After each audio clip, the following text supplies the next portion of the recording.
Welcome to The Explainer. Today we're zooming in on the incredibly intimate, tactile home rituals of Diwali. We constantly see those massive public fireworks and crowded street festivals on the news, but the true heart of this ancient festival, it actually beats right inside the home. It's an amazing journey from rigorous physical preparation to ultimate illumination. Let's get into it.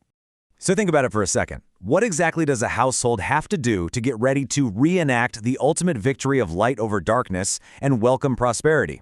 How do you physically prepare your space for a literal divine visitor? Well, it takes a lot more than just flipping a light switch, I can tell you that. It's a meticulously choreographed progression of events. To really grasp this, we're going to follow the literal 5-day calendar of the festival. We start with Dhanteras on day 1, move right into Choti Diwali, hit the peak with Lakshmi Puja, and then wrap the whole thing up with Govardhan Puja and Bhai Dooj. Let's start at the very beginning. Day 1, cleansing and renewal. The whole arc kicks off with some intense physical hustle inside the house. This first day is known as Dhanteras. Dhan literally means wealth, and this is a day for serious physical and spiritual decluttering. Imagine racing around to scrub your floors, paint the walls, and head out to buy brand new kitchen utensils or even gold jewelry.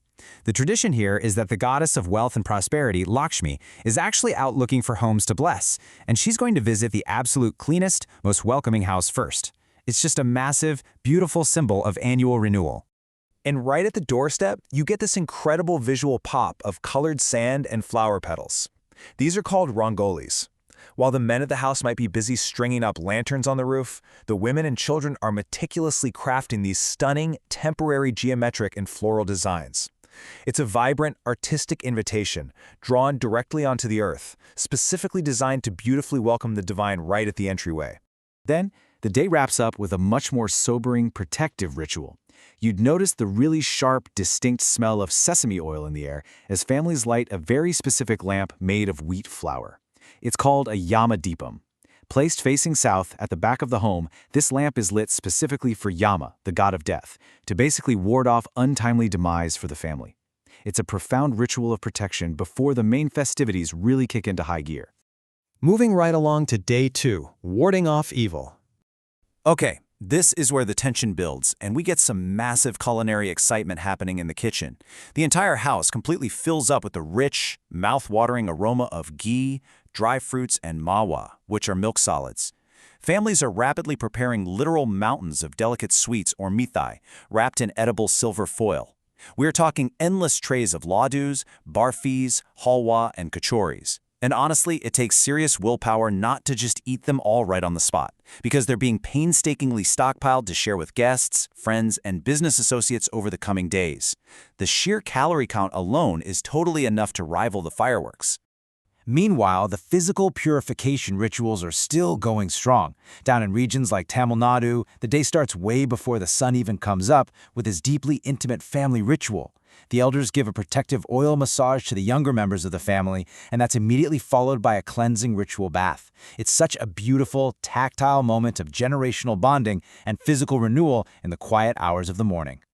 Now we reach the peak. Day 3, the darkest night.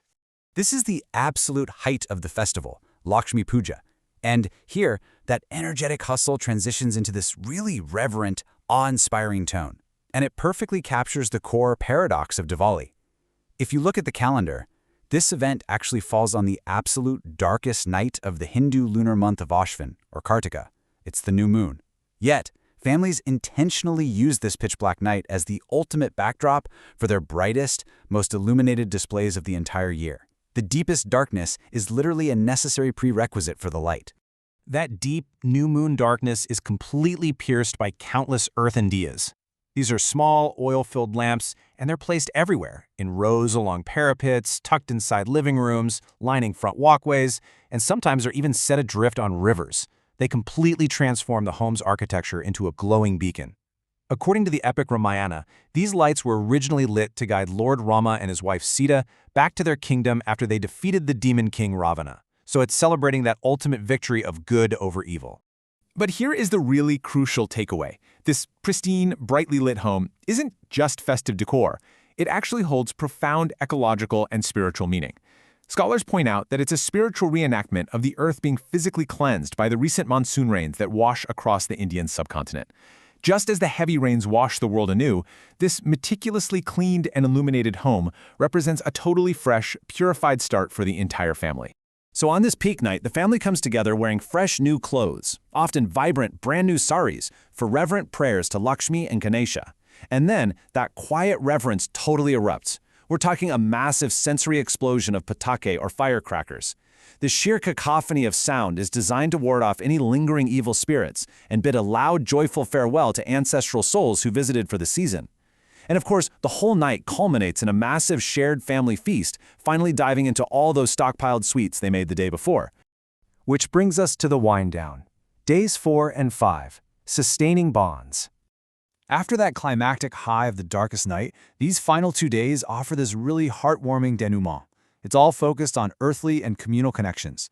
For example, Day 4 brings Vishwakarma Puja for artisan, builder, and manufacturing communities.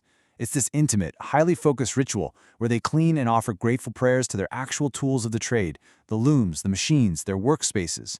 It's a powerful moment of expressing sheer gratitude for the physical objects that sustain their daily livelihood. Finally, on Day 5, the festival completely wraps up with Bhai Dooj. After all the grand mythological celebrations and dramatic fireworks, the whole thing grounds itself in sibling bonds. It's entirely dedicated to honoring that lifelong connection between sisters and brothers. The youngest members visit their elders to solidify their connections, basically carrying the bright light of the festival directly into their everyday human relationships.